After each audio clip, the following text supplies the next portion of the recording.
can you kind of tell us, what would you like the voters to know about you? Well, a lot of voters in this precinct already know me. I've done a lot of community service over the majority of my life in this community.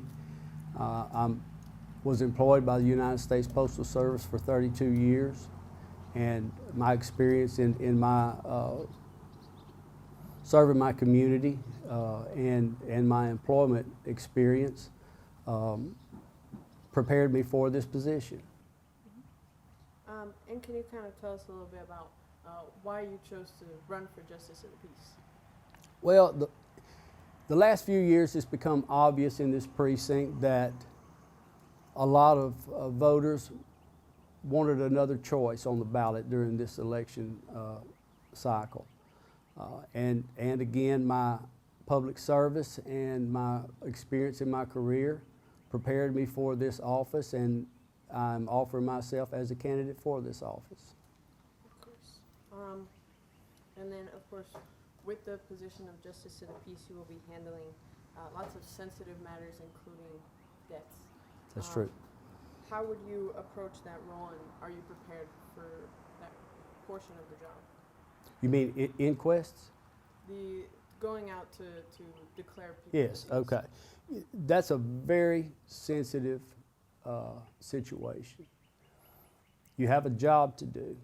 You do your job, but you always consider the family or others that are at that scene, and you do the best to do your job and not interfere with anything that any kind of emotions that the family may be going through at that time.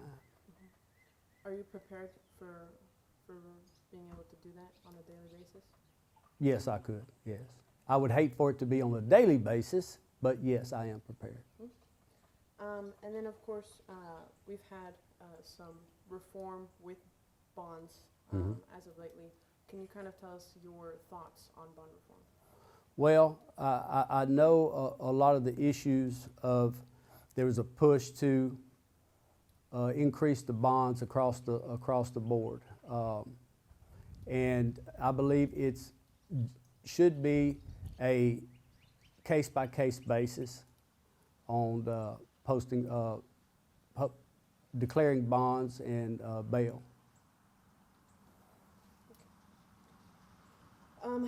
How will you ensure fairness and impartiality when making decisions?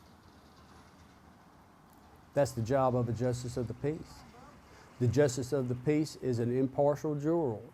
The justice of the peace is there to protect the rights of whoever has a citation, or if it's a civil matter, to apply the law fairly to both parties.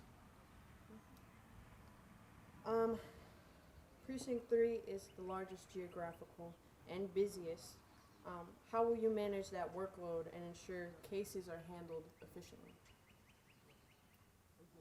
Well, when I entered this job, I knew what the job entailed. And I will assure the voters of this precinct that there will be, I'm sorry, I see the kids out there playing. I assure the voters of this precinct that we will take care of the job load.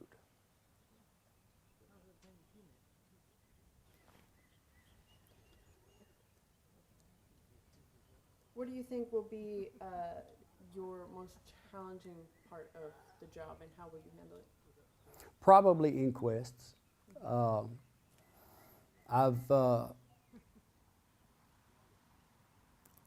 And I guess we've all had experiences in our lives when something like that happens to someone close to you.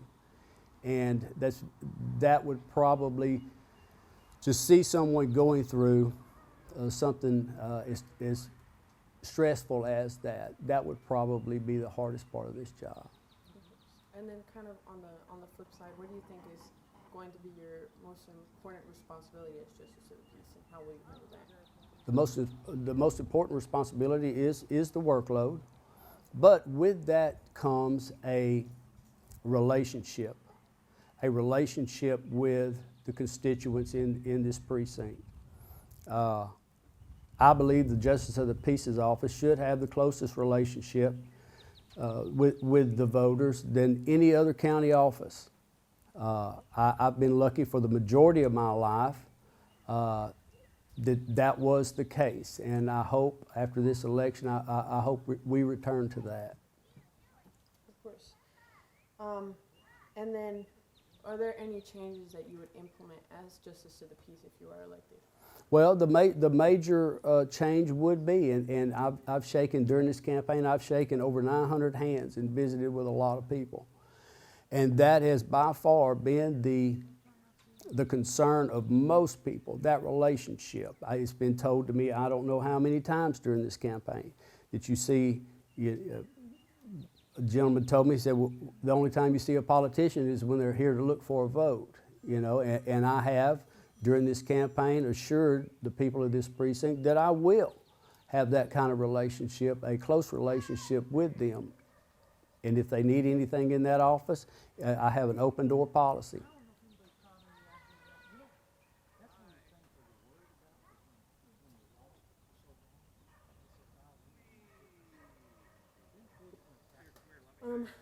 Is there anything else that you'd like the voters to know about yourself, about this role, or anything else that maybe I haven't asked?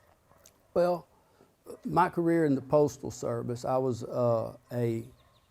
my craft was a rural carrier, but I was appointed to an area stewardship that I represented most of the offices and the individuals with the Postal Service in my craft in Southeast Texas.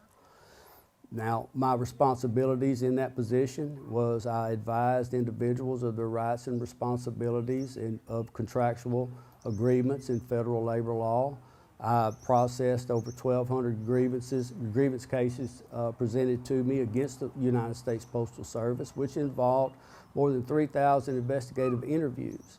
I negotiated and settled agreements with the United States Postal Service, over 95% of those that were presented to me.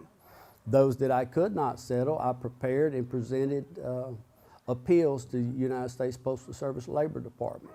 And those duties are very similar to a lot of the duties of the Justice of the Peace. That and my history of community service, I do believe that has prepared me for this job, and I would appreciate your vote in the Republican primary. Of course. And is there anything that you'd like to mention in terms of what exactly your campaign is revolving around? What are your points that you want to make for voters in terms of your campaign? Well, the point is that most people in this precinct know me. I'm born and raised here. And that relationship, that has been the most thing, that close relationship with this office has been the issue that most people have brought up to me, and that's the issue that I'm most concerned about, because that's the issue that has most been brought up to me during this campaign. Anything else that you'd like to add? Well, I would. There's 2 more days of early voting, today and tomorrow, and Election Day is March the 3rd. I would appreciate your support in the Republican primary for Justice of the Peace. Thank you.